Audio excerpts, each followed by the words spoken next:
Israel ने Lebanon में किए गए हवाई हमले में हिजबुल्लाह चीफ हसन नसरल्लाह को मार डाला है। हिजबुल्लाह चीफ को जमीन के 60 फीट अंदर घुसकर मारा गया है, जहां तक शायद ही दुनिया के चुनी हुई देशों की सेना और उनके हथियार ही पहुंच सकते हैं। ये काम जो उन्होंने किया है वो इजराइल के अलावा चुने हुए लोग ही कर सकते हैं, लेकिन इजरायली सेना ने वो कर दिखाया जिसकी उम्मीद किसी को नहीं थी। यहां तक कि ईरान, हिजबुल्लाह और नसरल्लाह तक को भी नहीं थी। इजराइल के बम ने बड़ी कंक्रीट की छत को फाड़कर नसरुल्लाह को मारा है और उसके साथ ही कई लोगों को खत्म कर दिया है, जहां से उसके शव निकालने के लिए भी ईरान को और लेबनान को बड़ी मशक्कत करनी पड़ी। नसरल्लाह को कोई उम्मीद नहीं थी कि ज़मीन के 60 फीट अंदर जहां पर वो रह रहा था वहां पर आकर कोई उसे मार सकता है, लेकिन अमेरिका में बने ये ब्लू 109 बम बेहद विध्वंसक थे और इन्होंने नसरल्लाह को मार गिराया।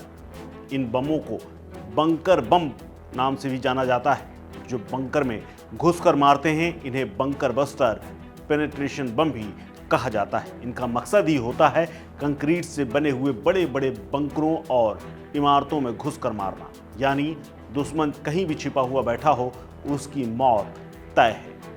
अब यमन के हूती विद्रोहियों पर भी इन्हीं मिसाइलों और इन्हीं बमों के माध्यम से इजराइल हमला कर रहा है। इसमें सबसे बड़ी भूमिका इजरायली वायुसेना की है, जिसके सटीक निशाने और तबाही की चर्चा पूरी दुनिया कर रही है और इन्हीं बमों के कारण अब एक बार फिर से ये लड़ाई बढ़ती जा रही है। इजरायली वायुसेना ने लेबनान की राजधानी बेरूत के दहीद क्षेत्र में ये बड़ा हमला करते हुए हिजबुल्लाह के केंद्रीय कमांडर सेंटर को बर्बाद कर दिया। इसका वीडियो भी सामने आया। वीडियो में इजराइल के 8 विमानों को 2000 पाउंड यानी करीब 1000 किलोग्राम के बमों से लैस किया गया था, जिन्हें तबाही मचाने के लिए भेजा गया था। अब आपको बताते हैं कि इजरायली एयर फोर्स की तकनीक और तबाही की वो खौफनाक रणनीति के बारे में, जिसने हिजबुल्लाह की पूरी लीडरशिप को तोड़कर खत्म कर दिया। 7-8 दिनों में ही पूरी टॉप लीडरशिप को खत्म करके रख दिया। दरअसल अमेरिका के एक एक्सप्लोसिव ऑर्डिनेंस डिस्पोजल टेक्निक के ट्रेवर बॉल बताते हैं कि वीडियो में जो उन्होंने देखे हैं वो 8 विमान दिखे हैं, जिसमें 2-2 हजार पाउंड के 15 बमों को लैस किया गया था। ये फाइटर जेट ब्लू 109 बमों से लैस थे, जिनमें JDAM किट भी लगी हुई थी। ये बम ब्लू बम गाइडेड होते हैं, जो बमों से दुश्मनों पर सटीक निशाना लगाते हैं। इसके अलावा इन्हीं ब्लू बमों के हमले में नसरुल्लाह और उनकी पूरी यूनिट को जमींदोज कर दिया गया है, उनके कमांड सेंटर तक को तबाह कर दिया है। अमेरिका के अलावा ये ब्लू बम Australia, Belgium, Canada, Denmark, France, Germany, Greece, Italy, Israel, Netherlands, Norway, Pakistan, सऊदी अरब, यूनाइटेड किंगडम, संयुक्त अरब की वायुसेनाओं के ये हथियार हैं। अमेरिकी एयरफोर्स के पूर्व टारगेट एक्सपर्ट बेस ब्रांड के अनुसार जो बम बेरूत में गिराए गए वो बिल्कुल वही बम थे जिससे मुझे उम्मीद थी। जब यह हमला हुआ उस वक्त इजराइल को अपनी खुफिया एजेंसी मोसाद से ये इनपुट मिल चुके थे कि हिजबुल्लाह के अंडरग्राउंड हेडक्वार्टर में नसरुल्लाह मौजूद है, तभी ये हमला हुआ है। इन ब्लू बमों और केफिर फाइटर जेट अमेरिका अपने दोस्त इजराइल को हमेशा से मुहैया कराता रहा है। माना जा रहा है कि हमास और हिजबुल्लाह के खिलाफ ऑपरेशंस में इजराइल केफिर फाइटर जेट का जमकर इस्तेमाल कर रहा है।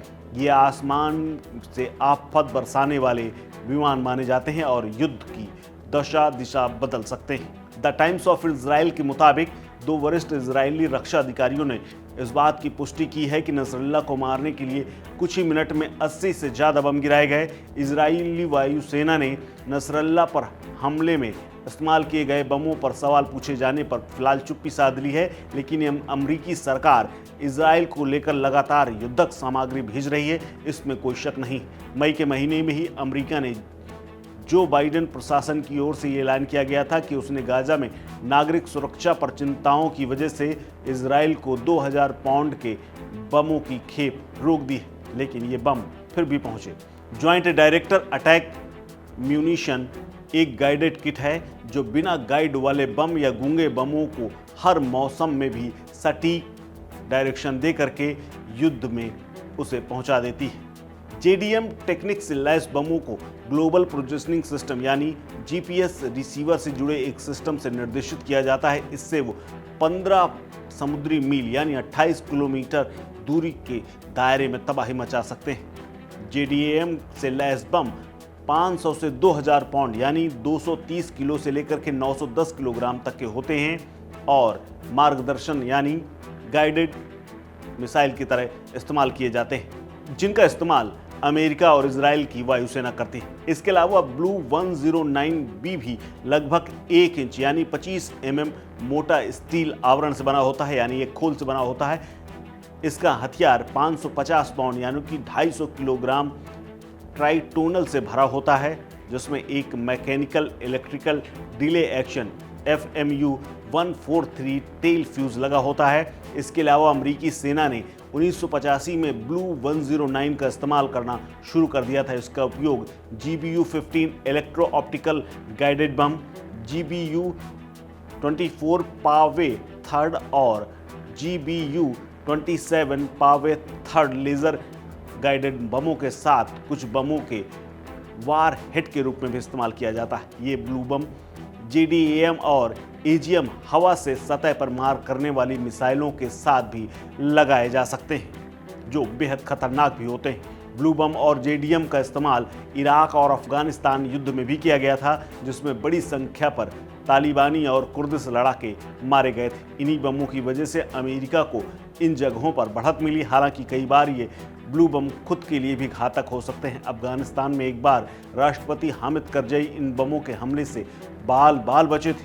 अमेरिका ने दक्षिण कोरिया, इजराइल, ग्रीस, सऊदी अरब, UAE, पाकिस्तान और तुर्की को ये ब्लू बम बेचे थे। ज़्यादातर देशों की वायुसेनाएं इन्हें अपने जंगी बेड़े में इस्तेमाल करना चाहती हैं। इजराइल ने इन्हीं बमों का इस्तेमाल फ़लस्तीन के आतंकी समूह हमास की सुरंगों को तबाह करने के लिए भी किया था। इजराइल की डिफेंस फोर्सेस यानी IDF ने गाजा में करीब 500 किलोमीटर लंबी और 50 फीट गहरी हमास की इन सुरंगों को ब्लू बमों से ही तबाह किया था और खूब तबाही मचाई थी। 2000 पाउंड का ब्लू बम विशेष रूप से दुश्मन के सबसे महत्वपूर्ण और कठिन लक्ष्यों को भेदने के लिए डिजाइन किया गया है।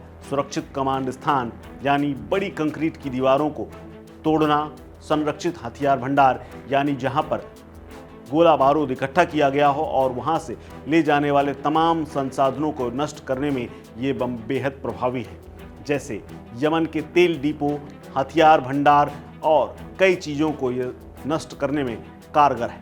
ब्लू 109 और 116 बम इतनी अच्छी क्वालिटी से लैस हैं कि इसका स्टील का जो खोल है वो ऐसा है जो 1 इंच मोटे लोहे से बना हुआ है। अमेरिकी एयरफोर्स का तो ये भी दावा है कि उसके ये बंकर बस्टर अपने टारगेट को नष्ट करने के लिए 18 मीटर यानी 60 फीट से अधिक नीचे तक जा सकते हैं और ये आंकड़ा 2007 में बढ़ करके 60 मीटर यानी करीब 200 फीट से कुछ ज़्यादा तक हो गया था। ये बम अंडरग्राउंड या किसी भी ऐसी गहराई में बने बंकर की कंक्रीट को तोड़ सकते हैं। एक बार इसे भेदने के बाद इसमें 550 पाउंड वाला उच्च क्षमता वाला ट्राइटोनल का विस्फोट होता है, जिससे उस स्थान का पूर्ण तबाही और पूर्ण विनाश हर हाल में होना तय है। इजरायली वायुसेना का गठन 28 मई 1948 को इजरायली स्वतंत्रता की घोषणा के तुरंत बाद किया गया था और इजरायली वायुसेना ने 1956 में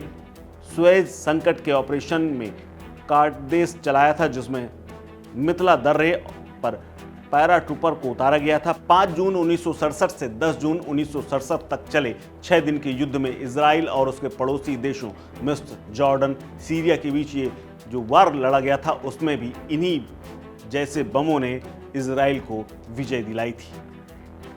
इस खबर में फिलहाल इतना ही। अपडेट्स के लिए बने रहिए वन इंडिया हिंदी के साथ। नमस्कार।